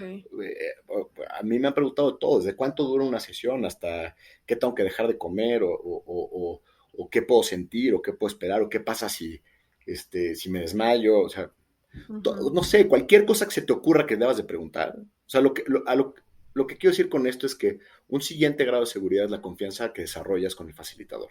Entonces, para mí sí es muy importante el que haya, pues por lo menos un contacto previo, por lo menos una relación idealmente es una relación terapéutica con el facilitador, con quien ya vas construyendo en varias ocasiones una relación de confianza. Porque si te vas a poner en una posición absolutamente vulnerable con otra persona, pues quieres ya más o menos tener algún tipo de relación, o sea, decir, pues, confío en él, ¿no? O Ujú. confío en ella. Esto la mayoría de la gente no lo hace, ¿no? Entonces, y evidentemente, pues, o sea, si observas que la persona no te responde o no te deja tranquila sus respuestas, pues empieza a haber un foco amarillo, ¿no? Si no te piden información médica de ningún tipo, o si te lo piden de manera muy escueta, foco amarillo. ¿Qué cosas vale la pena preguntar? ¿Quién va a facilitar? ¿De dónde obtiene la medicina? ¿Cuántas personas van a estar en el grupo? ¿Cuántas Ujú. personas van a cuidar el grupo? Ok. ¿En dónde va a ser? ¿Va a ser afuera? ¿Va a ser adentro? Los baños están cerca, están lejos. O sea, mucho, una parte también donde a veces suceden accidentes ya durante la ceremonia, pues a lo mejor no hay suficientes personas para cuidar, porque si es una ceremonia muy grande, y alguien pues se sale del círculo y a lo mejor va caminando, se tropieza y se golpea. Ah, Como te pasaría en una borrachera, ¿no? O sea, ajá, ahí sí, sí, sí, no sí. es la sustancia, pero es el accidente que pasa porque no está viendo porque la gente que lo está facilitando no tiene la conciencia de que ese tipo de cosas pueden suceder, ¿no? Y Va. te pasa no a la primera, no a la segunda. O sea, como facilitador, los casos críticos te pasan después de 40 experiencias muy positivas. Entonces te empiezas a confiar y dices, esto no pasa. Y cuando te pasa dices, no, back to Sí, basics. O sea, es como el avión, ¿no? O sea, a llenar el checklist. Y por eso lo hacen todos los pilotos. Si tú estás en una cabina de avión, antes de despegar, sacan su lista y empiezan, esto sí, esto sí, esto sí, esto sí. Esto sí. Aunque ya se lo sepan de memoria. Lo pero mismo creo que tiene que ver con esto. Y bueno, para mí una experiencia transformadora con una sustancia psicodélica debe ujú, tener tres componentes fundamentales. Primero es preparación, ujú, o sea, empezar a trabajar con la persona y que la persona empiece a trabajar en un proceso de introspección para comprender realmente qué es lo que quiere buscar, qué es lo que quiere hacer, qué es lo que quiere resolver o sanar con su proceso con lo que va a ir a trabajar. ujú. La propia ceremonia, que la ceremonia sea contenida por personas profesionales, donde se hayan aplicado los filtros de seguridad adecuados, donde el contexto y el entorno sea seguro, ¿no? Que sea un número limitado o reducido de personas. Yo creo que una ceremonia donde hay más de 25, 30 personas, ya empieza a ser una ceremonia grande. Y he escuchado de sesiones donde hay 200 personas, ¿no? O sea, entonces también, pues de repente dices, pues es que también, o sea, Pero 200 personas que te ven vulnerable, ¿no? imagínate, ¿quién va a cuidar a 200 personas, ¿no? O sea, ¿de dónde vas a escuchar la música? Porque luego también hay esta parte muy poderosa, escuchar la música. Pues son 200 personas, ¿cómo lo hacer, no? Ujú. Pero cuando empiezas a entrarte en este mundo, escuchas muchas cosas, pero la gente no sabe, o sea, alguien que va a una ceremonia de 200 personas no sabe que ir a una ceremonia de 200 personas no es necesariamente lo más favorable. Y que si te enfrentas con una situación, con un viaje retador, ¿no? Donde lo que a veces conocemos como un mal viaje, donde a lo mejor te enfrentas con cosas que no están siendo nada bonitas, donde a lo mejor episodios de trauma que no eras consciente que estaban en tu biografía aparecen en ese tipo de sesiones. ¿quién, ¿Quién te va a apoyar? ¿Quién te va a contener? ¿Quién te va a ayudar a salir de ese bache si Ujú. estás con 200 personas? ¿No? ¿Qué entrenamiento tienen los facilitadores? O sea, la gente que está ahí, o sea, tienen entrenamiento psicológico, tienen entrenamiento chamánico, tienen entrenamiento médico, ¿no? Sí, O también, sea, tal pero, cual. pero ir conociendo eso, ¿no? Entonces, eso ya te habla de ya la ceremonia, ¿no? Entonces, lo más importante es ceremonia segura. Hay ceremonias seguras y hay ceremonias inseguras. No hay buenos viajes y malos viajes. Hay viajes seguros, viajes inseguros, Ok. ¿no? Entonces, asegurarte que tu viaje sea un viaje seguro, que la sustancia que estás tomando sea confiable. Evidentemente, y como todo en la vida, pues hay también temas de precios, ¿no? Entonces, si te vas a hacer ayahuasca a un lugar que te va a costar 200 pesos, puta, pues no sé de qué calidad de ayahuasca vas a beber y la capacidad que tengan las personas que te van a contener. Y eso, pues al final caes también en este dilema de, pues sí, acaba siendo un tema un poco elitista, pero bueno, o sea, si te dijera, vas a ir a la luna, tienes esa oportunidad, es una oportunidad única en la vida, pero te puedes ir en la nave barata, ¿no? Que desarrollaron, ¿no? Unos Sí, mecánicos, o te vas a ir en la NASA, pues si es un tema de ese nivel de profundidad, creo que sí pero vale la creo que es pena. más porque fue un tema que creció el precio también. Es que antes no lo hacía en la ciudad. Antes lo hacías en los bosques donde iban las plantas, etcétera. Y ahorita, como la gente descubrieron el poder de eso y de regresar a cosas así, pues se expandió. Y como todo es que se expandió, hay que cuidar porque hay más personas. Entonces, antes iba 3 personas a la selva. Una persona la podía cuidar, la persona que dice eso. Ahorita más y más gente lo quieren también. Entonces, pues, obviamente necesita más personas, necesita más producto, más cuidadora y todos los que especificaste antes. Entonces, creo que es parte del proceso de crecimiento de algo. Totalmente.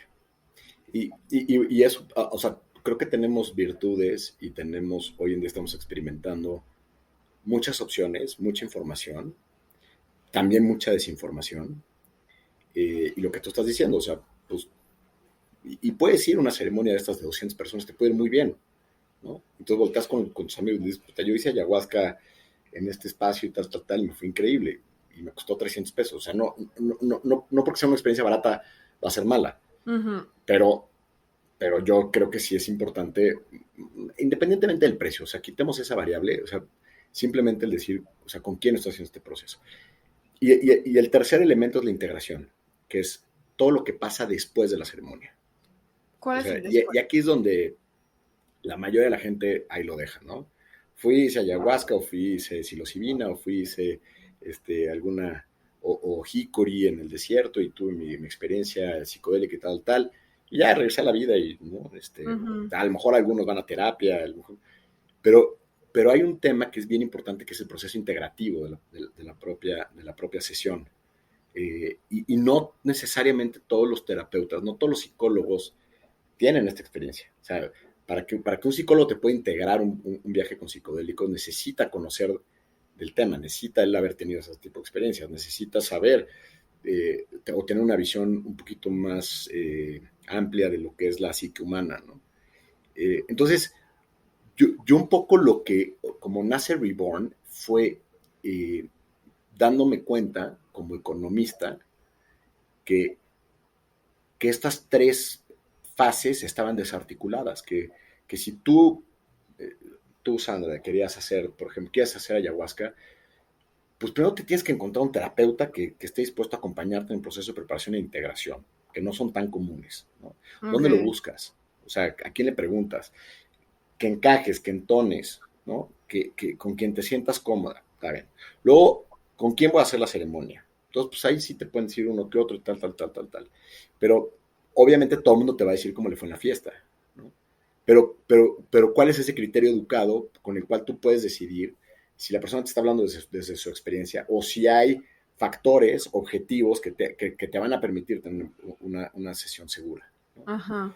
Eh, entonces, y además estás hablando de sustancias que al día de hoy en México son ilegales. Entonces, pues, o sea, no es como que te metes a una página de referencias y hay comentarios de la gente, o sea, como que, pues no, todavía esto sigue siendo un tema bastante, o sea, pues no está abierto, no es como que vas a un restaurante y vas a encontrar 70 páginas que te van a decir si el restaurante es bueno o malo, qué pedir, qué Ujú. calificación le pone, tal. Eso no pasa con alguien que hace ceremonias, ¿no? O Pero es sea, no como hay un TripAdvisor religión. Ajá. de Pero chamanes, ¿no? estamos, como lo estabas diciendo sobre como País Bajo, está legal, entonces la gente sabe mucho más sobre eso, está mucho más desarrollado y la gente Sí, puede decir su opinión sobre las cosas. Pero sí, si no sí. está regulado, pues a su Sí, madre o a sea, todos. la prohibición de estas sustancias claramente traen más costos que beneficios, sin Ajá. duda. Pero bueno, ese es es todo otro tema. Ajá. Pero Entonces nosotros en tendría, vivo, perdón. perdón, No, ¿pero va. qué? No, Ah, ¿tendrías un ejemplo de personas que ha pasado como que hicieron el proceso y que realmente tuvieron como el after? Porque lo que a veces yo veo es que, la experiencia es chida, viví cosas, pero ya se acabó y no cambió tu vida y sigues haciendo las mismas cosas igual que antes. Como mm, tuviste como alguien seguramente que tú hizo todo el proceso y que ahorita, al día de hoy, puedes ver su cambio de persona. no, muchísimos. O sea, te diría que cuando haces el proceso bien llevado, o sea, cuando haces el proceso de preparación, ceremonia, la integración, o sea, cuando la persona se compromete a eso, es casi seguro que la transformación se va a dar de una manera muy notoria. Ok. Eh, Te puedo decir muchísimos casos, desde una persona que trae un tema de estrés postraumático muy fuerte por una enfermedad que había tenido su hija, que ya estaba viviendo un infierno, ya estaba en un estado.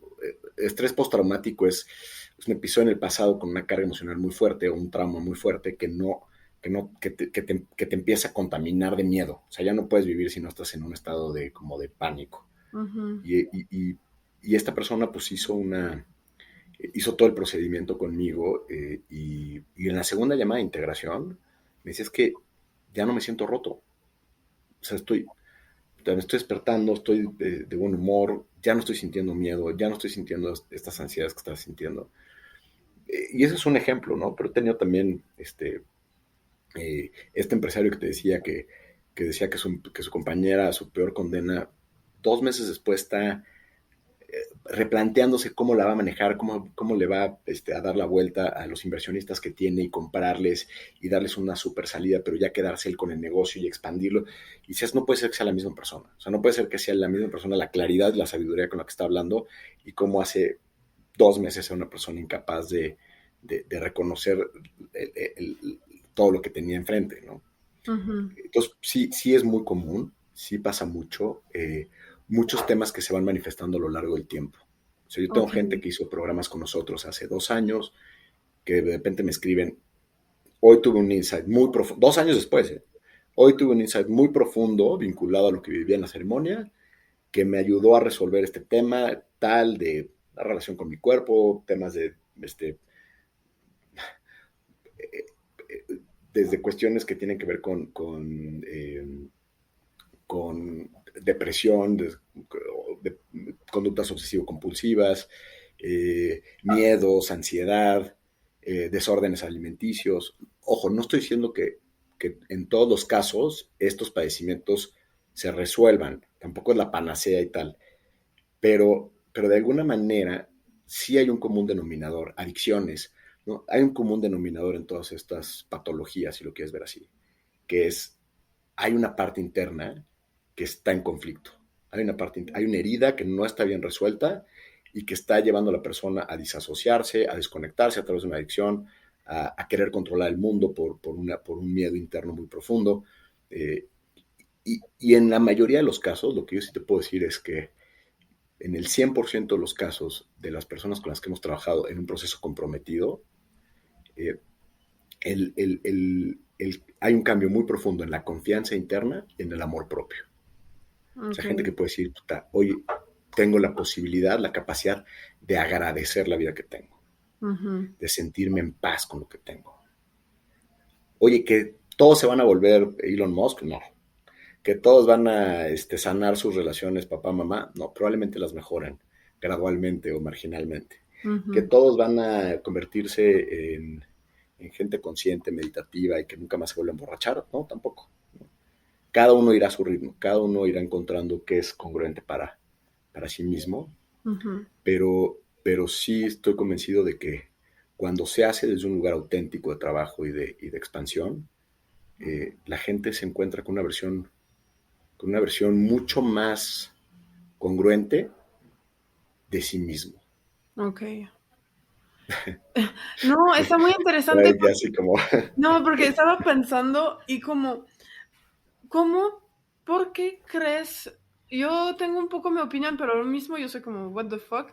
¿Por qué tanto la medicina moderna se opuesta a la medicina ancestral que hace miles de años que utilizaron? ¿Por qué está tan difícil que estas dos medicinas se complementan y que o de un lado o en otro, lo bien los dos, que los doctores lo aceptan, los doctores médicos que estudian medicina, pero también como la gente que son chamán, etcétera, que aceptan que los dos pueden convivir. Porque escuchen, no, te tienes que curar así, solo así, y los otros, pues, no, tienes que ir ahorita tienes que ver a un doctor y que te opera. Como cositas así. ¿Cómo hacer que estos dos, creo que son más que se complementan? No creo que hay uno que debe de existir y que el otro no. Pero ¿cómo hacer para que se complementan, sí? Y que la gente no tiene este miedo como de yo droga. creo que, yo creo que es una gran pregunta, porque o sea, la duda o el conflicto está a un nivel mucho más profundo, que es el entendimiento del ser, ¿no? Ujú. Entonces, yo creo que mucha de la medicina moderna está orientada o se sustenta en una visión materialista. Materialista me refiero a que hay un cuerpo material, ¿no? Sí, A la hechos, etcétera. materialidad del Ajá. ser humano, a la funcionalidad del ser humano, de las diferentes partes, pero desintegrada. Hoy en día cada vez creo que esta convergencia de la que hablas se está dando cada vez más. Y hay muchísimos médicos que están empezando a integrar visiones de otro tipo, quizás más ancestrales o quizás más energéticas o espirituales o holísticas, ¿no? Entender que si te falla el corazón no es porque te falla el corazón nada más y que hay que meterle una un chocho para que el corazón empiece a funcionar bien. Que eso seguramente tiene una razón detrás, que puede ser emocional, que puede ser de hábitos, que puede ser de genética, que puede ser del entorno, de la contaminación en la que vivimos, del estrés. O sea, entonces yo creo que la medicina tradicional va a entrar en crisis porque yo creo que por esas dos razones, porque solamente se enfoca en la funcionalidad no integrada, sino la funcionalidad independiente del aspecto ¿no? Y eso lo ves mucho en los especialistas. El especialista en páncreas y el especialista en corazón, está bien. No digo que esté mal que hayan especialistas, pero a veces es, ok, vamos a resolver el problema. Desde una perspectiva que es esto no está funcionando porque hay este indicador que está mal, ¿no? Y la otra creo que tiene que ver con que es una medicina reactiva. Es una medicina que responde a un síntoma o a un síntoma manifestado, porque hay síntomas que no nos damos cuenta, ¿no? Entonces, yo creo que es una medicina que ataca un problema de manera demasiado tardía. O sea, ya cuando te duele algo, ya cuando empezaste a experimentar una molestia muy importante, eh, pues quiere decir que ya pasaron muchas cosas antes que no pudimos prever. Ahora, Ujú. si te caes y te cortas un brazo, pues no vas a ir a hacer acupuntura y no vas a ir a hacer homeopatía, vas a ir a urgencias que te cosan, que te metan un painkiller, que te noquee 2 días, porque es lo que necesito, porque es un tema urgente. Ujú. Pero, pero yo creo que sí es una responsabilidad individual, ¿no? Ok. No del sistema de salud, no de los médicos, una responsabilidad individual de decir, ok, a ver, ¿cómo entiendo mi salud? Ajá. ¿Cómo entiendo mi Sí, cuerpo? y te voy a dar un tema que yo tuve en Francia y cosas así que escuché. Es que tenemos un hospital en mi ciudad, Biarritz, donde hay muchas mujeres que tienen cáncer de mama. Van allá para cáncer de mama. Y hay una doctora que tiene una lista de gente que manda cuando se operó y se hicieron todo la química para ayudar a que se rellenara totalmente y que se va el cáncer. Hay gente, ella le manda a gente que tienen como dones o cosas así, que son gente más holística, y que manda, una doctor que tiene un diploma y que es cirujana, manda a su gente a terminar o a complementar su terapia para que se quita toda la parte de cáncer de la persona a una persona holística y tiene su lista de 10 15 personas y le va a mandar.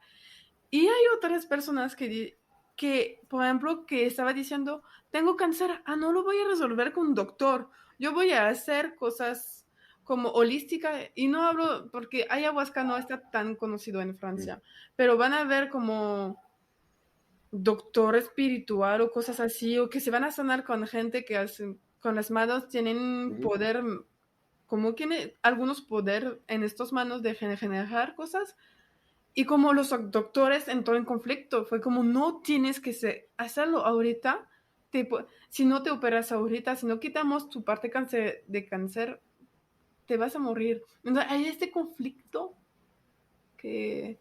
Sí, o sea, es que yo creo que muchas veces este conflicto eh, viene de posturas Ajá. donde alguna de las partes, porque también pasa también del lado holístico, espiritual, del tal, que dicen, no, nunca vayas con un médico alópata, ¿no? Nunca vayas a un hospital porque ¿no? Es el sistema y es la muerte y tal. A ver, yo creo que aquí, cuando alguna de las posturas se cree dueño de la verdad, corre. Pero esto en medicina, en religión, en filosofía, en relaciones de pareja, o sea, en todo, ¿no? Yo creo que es como regla de vida. Ahora, a veces dices, puta, necesito, o sea, ya tengo un cáncer desarrollado, ¿no? A lo mejor la única manera en que puedo aspirar a sobrevivir es con una quimioterapia o con una cirugía. Está bien, eso es lo que toca. Oye, que al mismo tiempo puedes ir trabajando la parte holística de entender cuáles son las raíces, poder procesar las cuestiones emocionales centrales.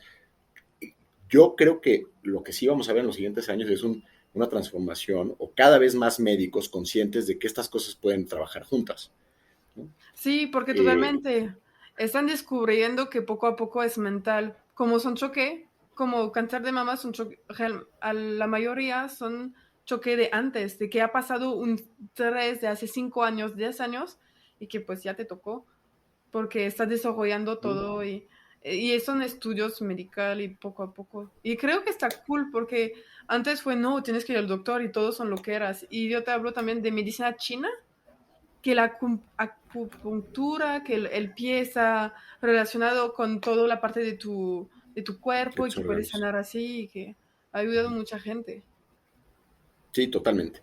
Y yo creo que eso es lo que va a empezar a pasar. O sea, que esta idea de la, el monopolio de la salud que se desarrolló a través de la medicina científica o alópata o como le quieras llamar institucional, eh, creo que vamos a entrar en un territorio. Yo lo veo cada vez con más médicos con los que hablo, con los que compartimos este tipo de cosas. De repente, cada vez yo observo que hay cada vez más apertura y creo que es un tema de humildad, ¿no? Lo que Ajá. empezamos al principio diciendo, es mucho más lo que no conocemos que lo que conocemos.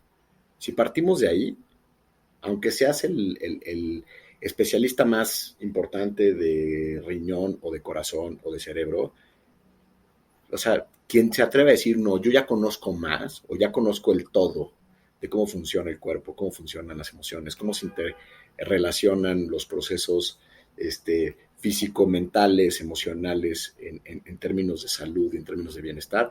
Quien diga que ya lo entiende todo, yo creo en mi perspectiva, es falso.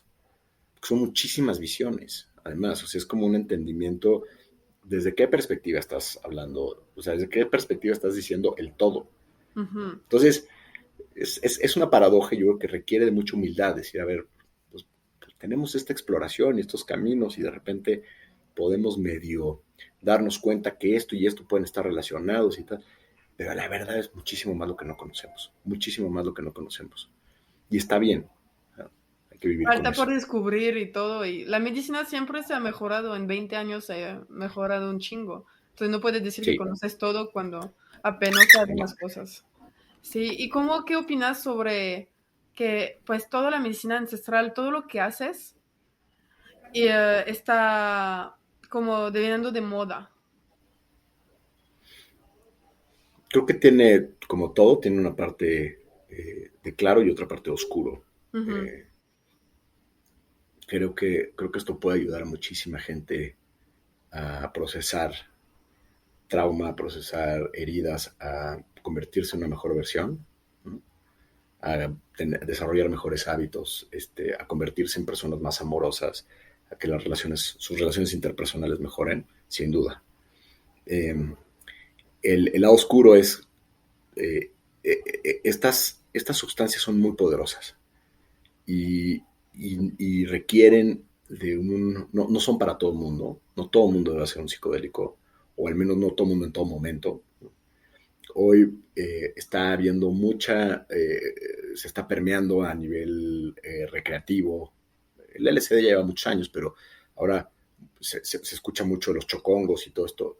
Yo no estoy en contra de utilizar este tipo de sustancias desde una perspectiva recreativa, siempre y cuando la persona esté consciente de lo que está haciendo. Ok. Siempre y cuando la persona esté consciente de que tampoco es así nada más de jajaja. Ja, ja.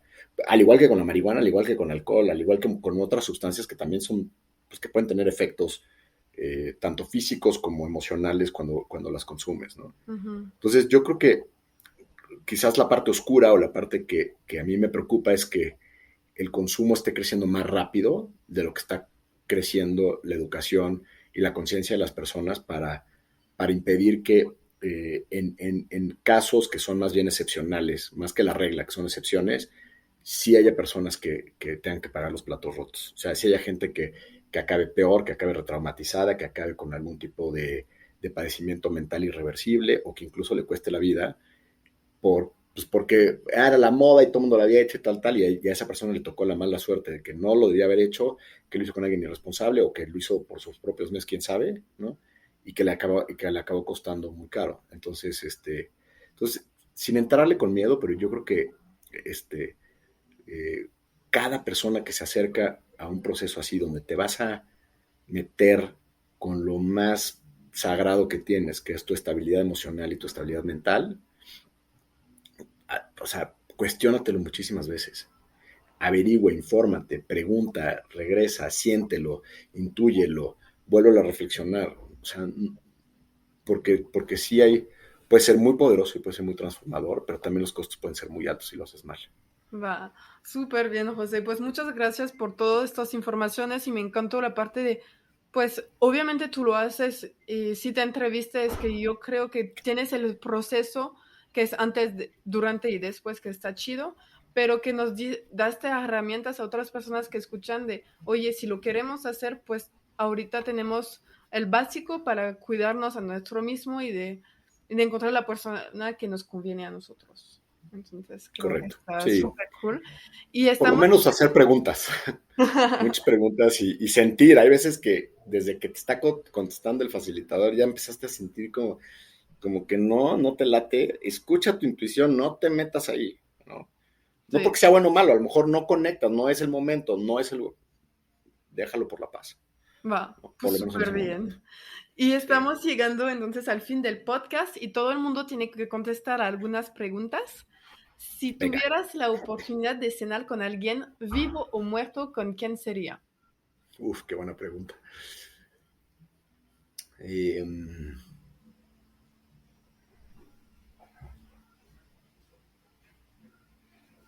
ya me dejaste así como en...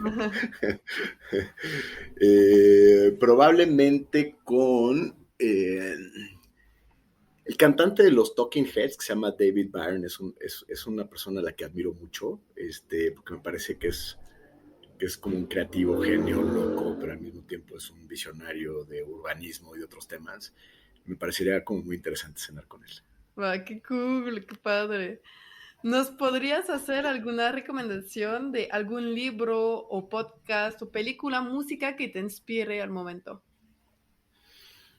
Sí, de libros, muchos. Si tienes curiosidad sobre lo que representa el tema de psicodelia, hay un libro muy famoso, muy popular, que ahora ya lo van a hacer serie en Netflix, que se llama How to Change Your Mind, Ok, de Michael Pollan. Ese es un clásico para entender un poquito lo que tiene que ver con psicodelia. Una película que acabo de ver en el cine que les recomiendo muchísimo es una que se llama Todo el tiempo, en todo lugar o algo así, ok, o algo por el estilo, lo voy de a una buscar. mujer china que está en un espacio como del multiverso, eh, que para mí es una reinterpretación del mito del Bodhisattva. Y, y de música les recomiendo muchísimo a una muy amiga cercana y colaboradora en algunas ceremonias que se llama Virginia, pero su proyecto musical se llama Moncaya. Está como Moncaya en Spotify, y tiene una música que es muy particular. Ella es una verdadera virtuosa, canta increíble y tiene más letras que con bastante profundidad. Entonces Ujú. esas serían mis recomendaciones. Va, súper cool. Me gustaría saber si hubiera alguien a quien quisieras que yo entrevistara para hacer algún otro podcast. Uf, Alguien que te inspira. sí. Hijo, muchísima gente, pero te podría recomendar desde Pepe Ramos, que es un amigo que comparte ayahuasca, José Arce, que es mi socio en Reborn, que tiene una historia muy diferente a la mía, pero que acabamos convergiendo en esto, a Paula, mi esposa, que también tiene una historia increíble, a, ahorita son los primeros que me vienen, José Martí, un gran amigo que fue este, pues, presidente de recursos humanos de una compañía muy grande, pero que también pues, ha tenido su camino de conciencia y le tocó experimentarlo desde una gran corporación. Entonces también tiene unas historias muy enriquecedoras. Ah, qué Esos así los primeros que me vienen a la mente, pero luego te los, Está te los súper paso. bien. Gracias. Y por fin, ¿dónde te puede contactar nuestra audiencia que quiere hablar contigo, que tienen preguntas o quiere saber más sobre ti? O sea, lo más fácil es en mi cuenta de Instagram personal, que es @casasjose. Ujú. Y lo voy a poner en Y descripción. perfecto. La página de Instagram de nuestro proyecto Reborn, que es @feel, FEL, Reborn, Reborn, en Ujú. Instagram. Y ahí estamos publicando algunos de los programas que hacemos y tal. Pues muchas gracias, José, y espero que Gracias a te haya ti. gustado la entrevista y nos vemos pronto. No, Gracias. hombre, muchísimas gracias y gracias a ti por el tiempo y el espacio. Sí. Gracias por escuchar este episodio hasta el fin. Si te gustó, lo puedes compartir a alguien que podría interesar y motivarlo a ser arquitecto de su vida. Nos vemos la próxima semana con un nuevo invitado. ¡A bientôt!